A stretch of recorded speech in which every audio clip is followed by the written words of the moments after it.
오늘 말씀 보겠습니다. 마태복음 28장 1절로 10절 말씀까지입니다. 마태복음 28장 1절로 10절 말씀 우리 같이 부활절 얘기 주신 하나님 말씀입니다. 함께 읽겠습니다. 안식일이 다 지나고 안식 후 첫날이 되려는 새벽에 막달라 마리아와 다른 마리아가 무덤을 보려고 갔더니 큰 지진이 나며 주의 천사가 하늘로부터 내려와 돌을 굴려내고 그 위에 앉았는데 그 형상이 번개 같고 그 옷은 눈같이 희거늘 지키던 자들이 그를 무서워하여 떨며 죽은 사람과 같이 되었더라. 천사가 여자들에게 말하여 이르되 너희는 무서워하지 말라. 십자가에 못 박히신 예수를 너희가 찾는 줄 내가 아노라. 그가 여기 계시지 않고 그가 말씀하신 대로 살아나셨느니라. 와서 그가 누우셨던 곳을 보라. 또 빨리 가서 그의 제자들에게 이르되 그가 죽은 자 가운데서 살아나셨고 너희보다 먼저 갈릴리로 가시나니 거기서 너희가 배우리라 하라. 보라, 내가 너희에게 일렀으리라 하거늘. 그 여자들이 무서움과 큰 기쁨으로 빨리 무덤을 떠나 제자들에게 알리려고 다름질할세 예수께서 그들을 만나 이르시되 평안하냐 하시거늘 여자들이 나아가 그 발을 붙잡고 경배하니 이에 예수께서 이르시되 무서워하지 말라. 가서 내 형제들에게 갈릴리로 가라 하라. 거기서 나를 보리라 하시니라. 아멘. 하나님 말씀이었습니다. 좋으신 하나님, 이전에 주님께서 말씀하시는 귀한 음성이 주의 말씀으로 들려지는 은혜의 시간 되게 하옵소서. 예수님의 이름으로 기도합니다. 아멘. 인도의 스탠리 선교사가 노방전도를 하고 있었습니다. 근데 이슬람교도 한 사람이 설교 중간에 소리를 칩니다. 이보시오, 우리에게는 당신 기독교인들이 가지지 못한 한 가지를 가졌어. 그러자 그가 물었습니다. 아니, 우리가 없는 뭘 가졌다는 겁니까? 그러니까 얘기하는 건 우리는 메디나에 가면 마호메트의 시체가 들어있는 관이 있는데 이 시체가 바로 마호메트라는 사람이 정말로 살았다라고 하는 증거입니다. 하지만 당신네들이 예수가 정말로 실존했다라는 증거를 대보시오. 듣자 하니 무덤이 빈 무덤이라고 하던데 우리가 어떻게 그가 살았다라는 것, 그가 살아있었던 사람이라는 것을 증명할 수 있겠소? 그러자 스탠리 선교사가 이렇게 얘기했습니다. 고맙습니다. 당신 말이 맞습니다. 이게 바로 우리가 기독교가 다른 종교와 다른 점입니다. 우리 주님은 무덤에 계시지 않습니다. 우리 주님은 무덤이 없습니다. 왜냐하면 그분은 부활하셨기 때문입니다. 그래서 우리는 빈 무덤밖에 없어요. 그것이 바로 예수가 살았다는 증거입니다. 할렐루야. 예수가 살았다라는 증거입니다. 빈 무덤. 사람들은 이 소식을 전했어요. 예수가 살아나셨대. 예수가 부활했대. 무덤에서 예수가 부활했대. 우리 옆 사람에게 이 소식을 전해줍시다. 예수님 부활하셨습니다. 네. 혹시 처음 듣는 분들에게 좀 열심히 좀 전해주시면 좋겠어요. 석가모니가 80세의 식중독으로 사망했습니다. 주전 600년 그의 유해는 화장됐고 유골은 8개 부족으로 나누어졌습니다. 그러면서 그가 죽기 전에 한 유언이 있습니다. 법을 의지하되 나를 의지하지 말라. 너희는 정진하라. 나를 의지하지 마라. 난 죽어서 끝난다. 그래서 초기 불교에서는 석가모니상을 만들지 않았는데 그 후에 이제 석가모니상을 만들기 시작했습니다. 마호메트도, 이슬람의 마호메트도 62세에 죽었습니다. 300명의 군대를 이끌고 메카를 정복하고 그러고 나서 2년 후에 죽었습니다. 세상에 위대한 인물들이라는 사람들, 또 종교를 창시한 사람들을 보면 60세에서 80세까지 살다가 그렇게 대부분 죽었습니다. 어느 사람도 어느 누구도 죽었다가 살아났다라고 주장하는 그런 인물은, 어떤 종교는 한 군데도 없습니다. 우리 예수님은 비록 33살을 살다가 십자가에서 죽으셨지만 부활하신 예수는 사흘 후에 살아나셨어. 많은 사람들을 만나 처음에 16명, 16번에 걸쳐서 그렇게 만나서 마지막에는 500명을 한 번에 만나서 내가 부활했다라는 산 증거를 보여주셨습니다. 그리고 그렇게 지금까지도 살아 계시는 줄 믿습니다. 지금까지도 예수는 살아 계시고,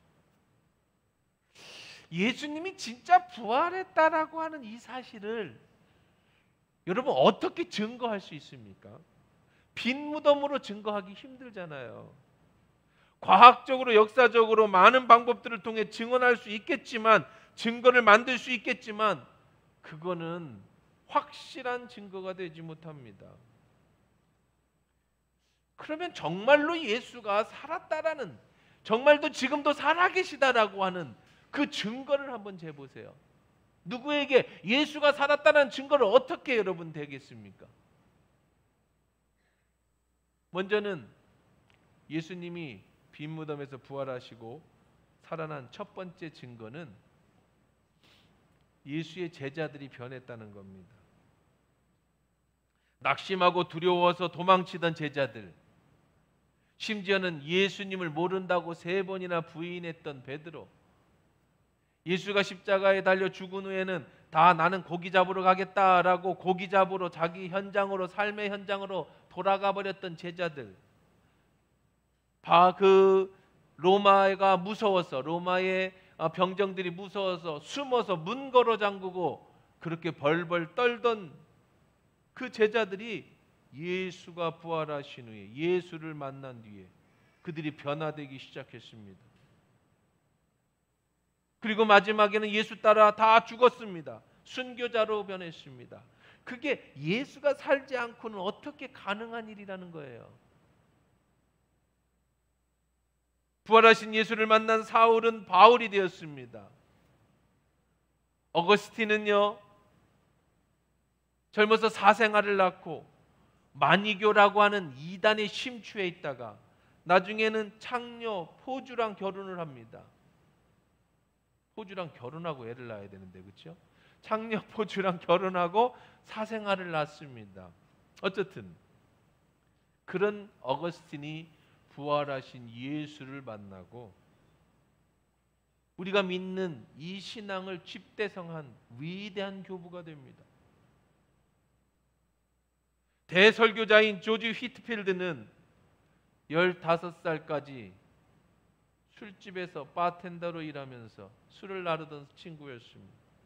인도의 선교사가 돼서 4개의 성경을 번역하고 4개 언어의 성경을 번역하고 125개 기독교 학교를 세운 윌리엄 캐리는요, 구두수선공이었습니다.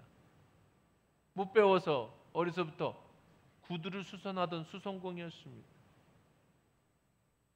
세계적인 고아의 아버지라고 불리는 조지 밀러는 온 동네가 다 아는 좀도둑이었습니다.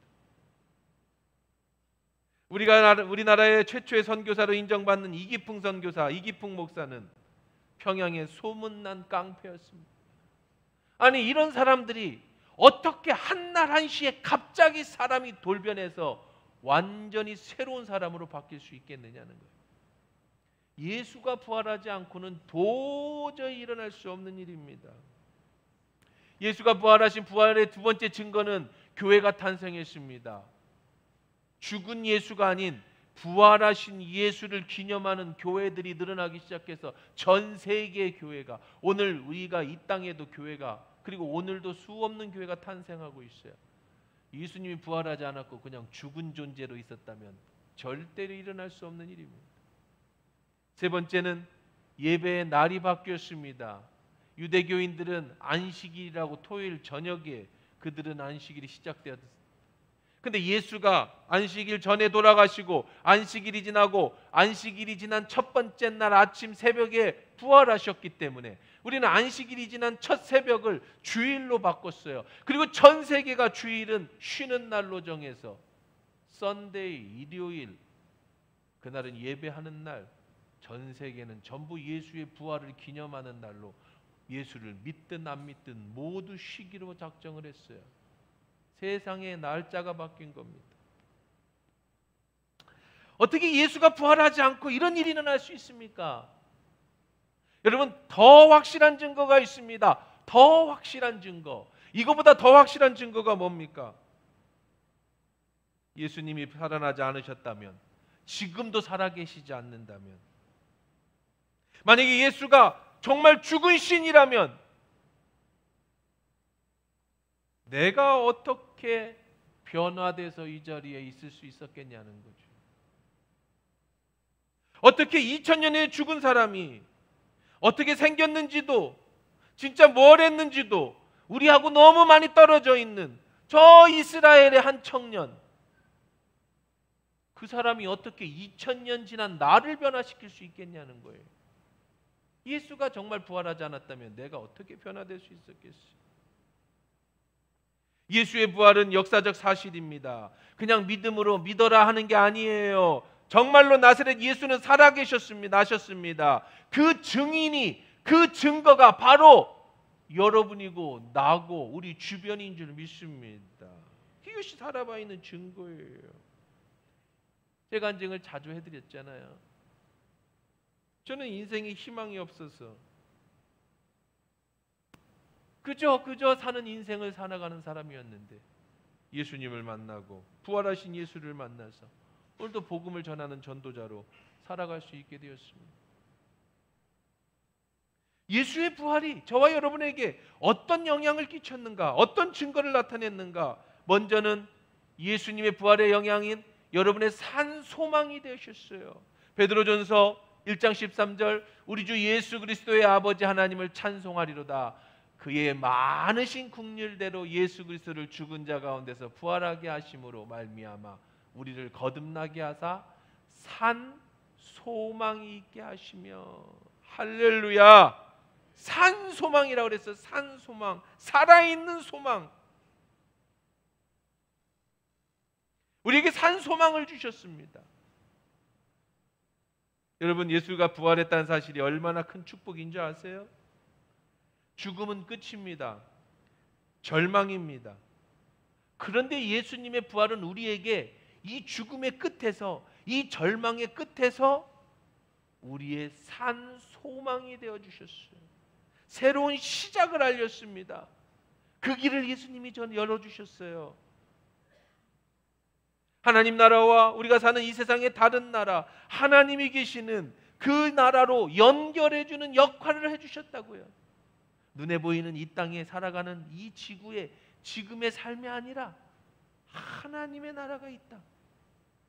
그 하나님의 나라와 우리를 지금 부활하신 예수가 연결해 주시는 줄 믿습니다. 오늘 권사님이 소천하실 때가 됐어요. 그래서 목사님이 권사님을 찾아갔어요.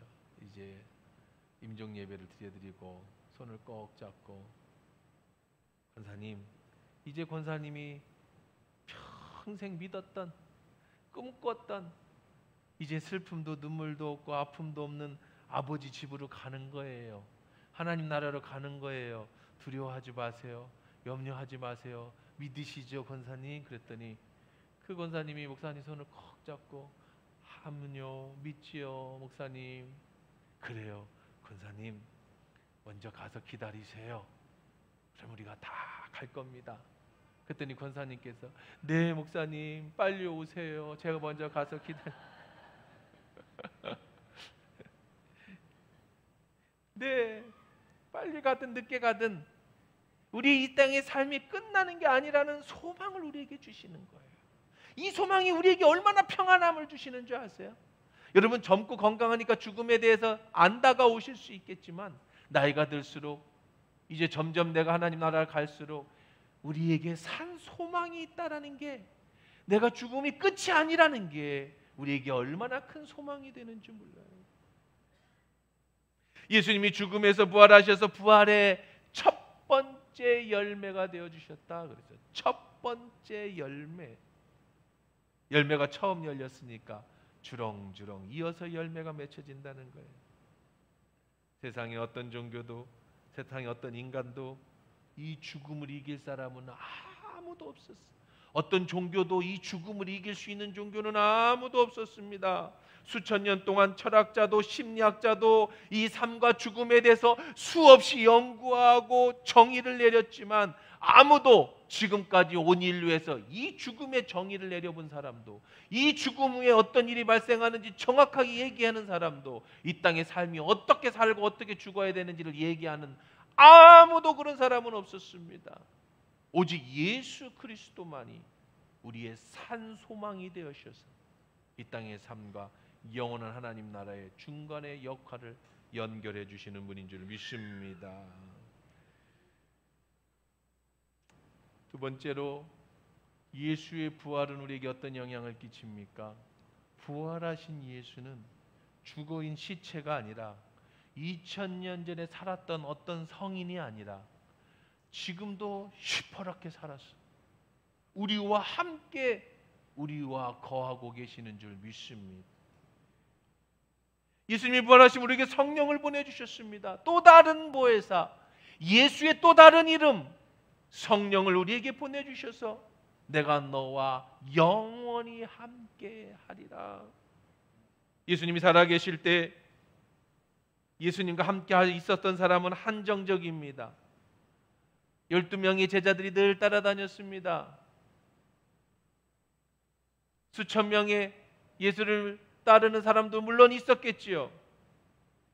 그렇지만 그때뿐입니다.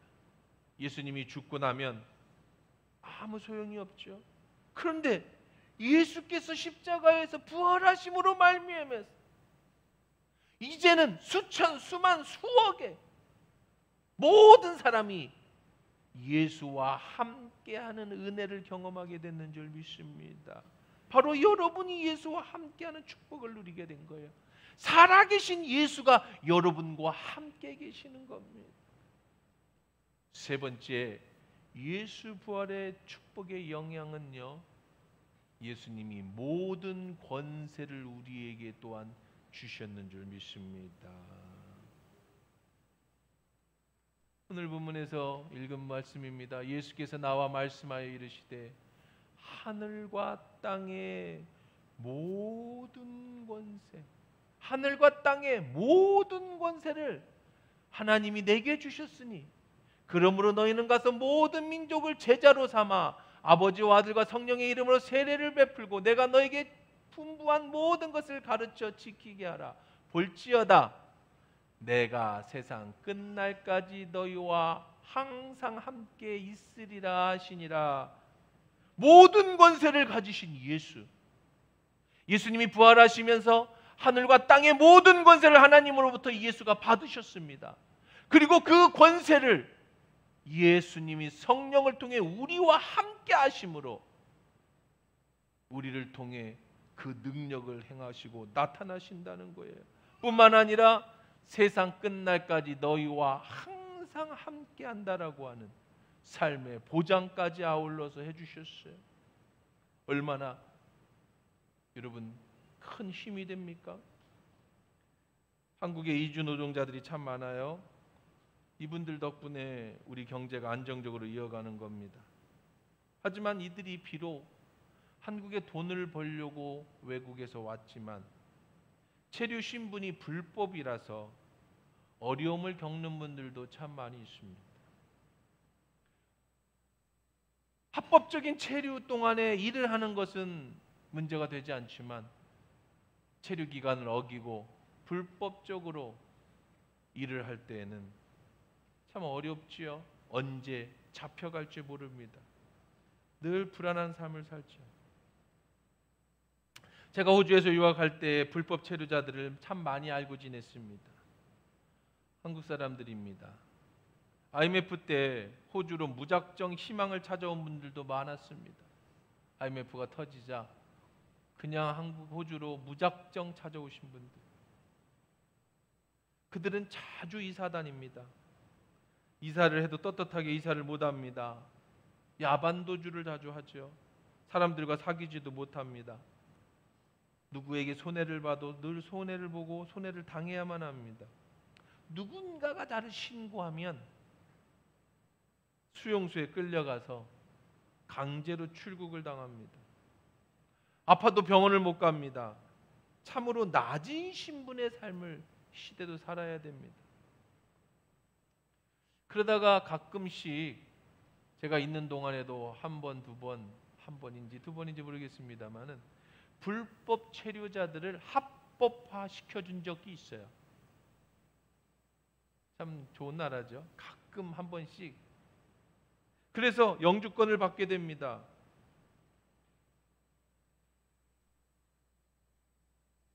영주권을 받게 되면 신분이 엄청난 차이가 일어납니다. 우선 아이들 교육비가 나라에서 지급됩니다. 고등학교까지 무료로 교육을 받습니다. 기별로 아이들에게 용돈이 나옵니다. 대학뿐 아니라 박사 코스까지 무이자로 융자해주고 취직도 시켜주고 조금씩 갚을 수 있게 해주기도 합니다. 아프면 나라에서 무료로 치료해줍니다. 늙으면 내가 낸 세금에서 너에게 혜택을 줍니다. 집을 사도 조금씩 갚을 수 있게 해주고요. 집이 없으면 늙어서 그저 생활할 수 있는 작은 집이라도 마련해 줍니다.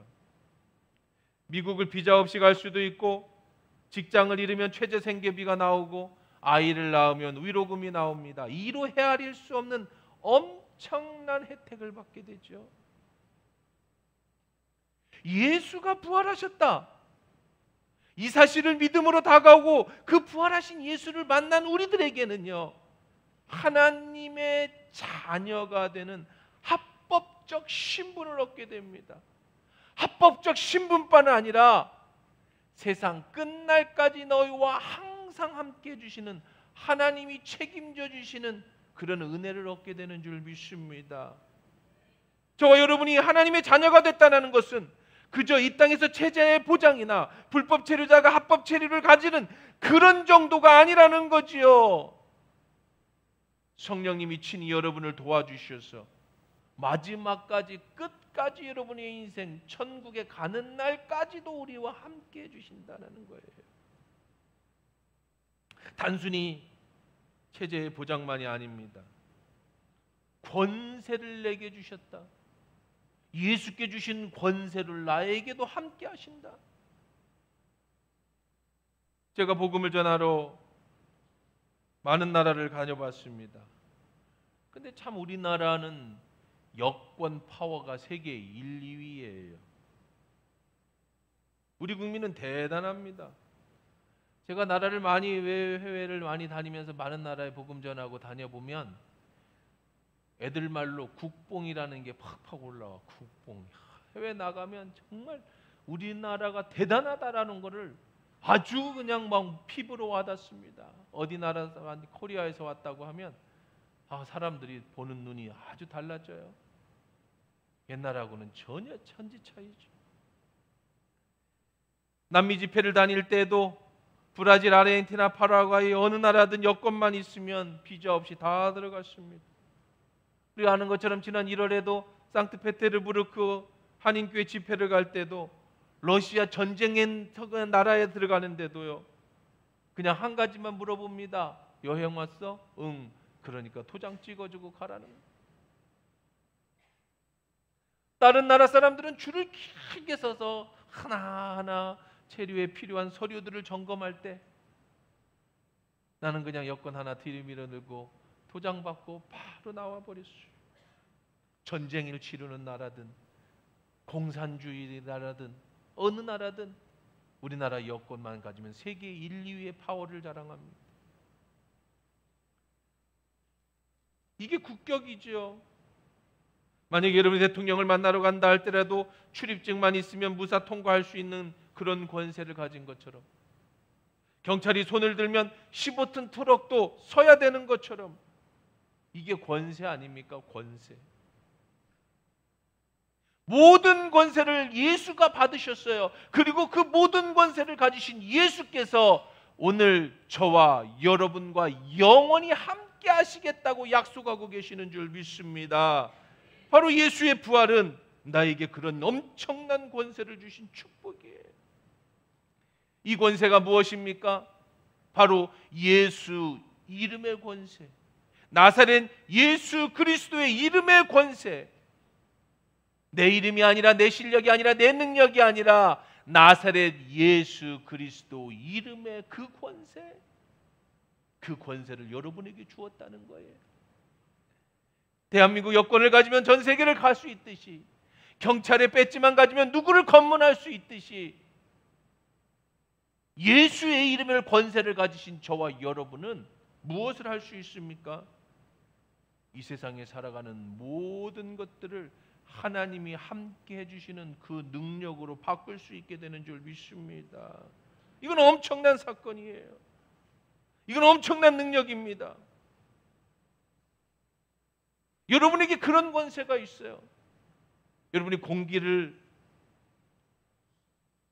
늘 마시면서 공기의 고마움을 모르는 것처럼, 물을 늘 마시면서 물의 고마움을 못 느끼는 것처럼, 우리가 예수 믿는다라고, 내가 예수 믿은 지 오래됐다고 해서 예수의 능력의 권세의 고마움을 못 느끼고 살아가는 사람이 많은 것 같아요. 예수의 이름의 권세가 어떤 능력이 나타납니까? 사도행전 2장 38절입니다. 베드로가 이르되 너희가 회개하여 각각 예수 그리스도의 이름으로 세례를 받고 죄 사함을 받으라. 그러면 성령을 선물로. 예수의 이름의 권세는 여러분의 죄를 사하게 해주시는 줄 믿습니다. 예수의 이름의 권세가 여러분 속에 있는 죄를 사해요. 베드로가 이르되 은과 금은 내게 없거니와 내게 있는 그것으로 이것으로 내게 주노니 나사렛 예수의 이름으로 일어나 걸으라. 예수의 이름은 여러분의 병을 치료하는 권세가 있는 줄 믿습니다. 육신의 질병을 치료하는 권세가 예수의 이름에 있어요. 3장 16절에 그 이름을 믿음으로 그 이름이 너희가 보고 아는 이 사람을 성하게 하였나니 예수로 말미암아 난 믿음이 너희 모든 사람 앞에서 이같이 완전히 낫게 하였느니라. 사도행전 4장 10절입니다. 너희와 모든 이스라엘 백성은 알라. 너희가 십자가에 못 박고 하나님이 죽은 자 가운데 살리신 나사렛 예수 그리스도의 이름으로 이 사람이 건강하게 되고 너희 앞에 섰느니라. 할렐루야. 예수의 이름의 권세는 우리의 영혼, 육을 치료하는 권세가 있어요. 사람들이 놀라지요. 우리가 사도행전을 계속해서 지금 강의하고 있는데요, 사도행전에 나타나는 이름이, 이미 예수는 십자가에서 죽으셨는데 부활하시고 끝난 줄 알았는데 다른 베드로, 바울, 다른 어떤 제자들의 이름보다 이 사도행전에 예수의 이름이 더 많이 등장한다는 거예요. 이미 죽은 예수, 부활하신 예수의 이름이 사도들보다 더 많이 등장한다는 겁니다. 왜냐하면 이들이 전부 예수의 이름을 가지고 나가기 때문에 그래요. 예수의 이름으로 나갈 때 귀신이 나갑니다. 예수의 이름으로 나갈 때 병든 자가 일어납니다. 예수의 이름으로 나갈 때 문제가 해결되어집니다. 예수의 이름으로 나갈 때 여러분 앞에 있는 모든 더럽고 추악한 죄가 떠나가는 줄 믿습니다. 이것이 예수의 이름의 권세예요.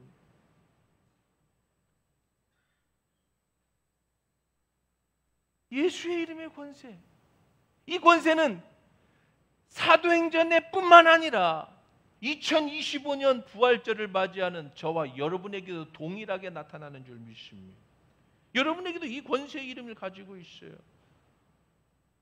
마페 하나면 암행어사 출도를 할 수 있는 것처럼 예수의 이름의 권세만 가지면 여러분이 어떤 사람이든 어떻게 살았든 상관없이 나의 모든 죄가 용서함 받고 그 이름의 권세 앞에 귀신이 떨고 항복하고 병든 자가 일어나게 되는 줄 믿습니다. 이것이 바로 예수님이 부활하신 증거고 역사예요. 죽음으로 사단을 정복했습니다. 예수께서 살아나셨기 때문입니다. 사랑하는 성도 여러분, 나사렛 예수 그리스도의 이름을 다시 한번 여러분이 회복하시길 주의 이름으로 축원합니다. 여러분을 사랑하셔서 자신의 하나뿐인 아들 예수를 죽이면서 그 예수를 다시 살리신 하나님이 그 이름의 권세와 함께 오늘 이 자리에서 여러분과 함께 하시는 줄 믿습니다. 이 권세가 사단을 물리치고 이 권세가 능력을 행하는 거예요. 여러분 손을 한번 펴보십시오. 손 한번 펴. 뭐가 있어요? 아무것도 없죠. 아무것도 없어요? 아닙니다. 그렇지 않아요. 여러분 손에 지금 무엇이 있어요? 예수의 이름의 권세가 있어요. 할렐루야. 예수의 이름의 권세가 여러분 손에 있어요. 이 손은 여러분의 죽음의 공포로 넘어뜨리려고 하는 사단을 향해 이 손을 펴서 소리치십시오. 여러분의 사업을 넘어뜨리려고 하는 이 사단을 향해서 여러분의 손을 펴서 소리치십시오. 여러분을 죄에 넘어뜨리려고 하는 하나님과의 관계를 멀리하게 하려고 하는 사단을 향해서 이 손을 펴서 소리치십시오. 여러분의 자녀를 넘어뜨리려고 하는 사단을 향해 소리를 치십시오. 내가 나사렛 예수의 이름으로 명하노니 사단아 물러가라. 내가 나사렛 예수의 이름으로 명하노니 모든 질병아 떠나가라. 많은 사람들이 예수를 믿으면서도 자꾸 좌절합니다. 예수를 믿으면서도 실패합니다. 예수 믿는 사람들이 자꾸 넘어집니다. 왜 그럴까요?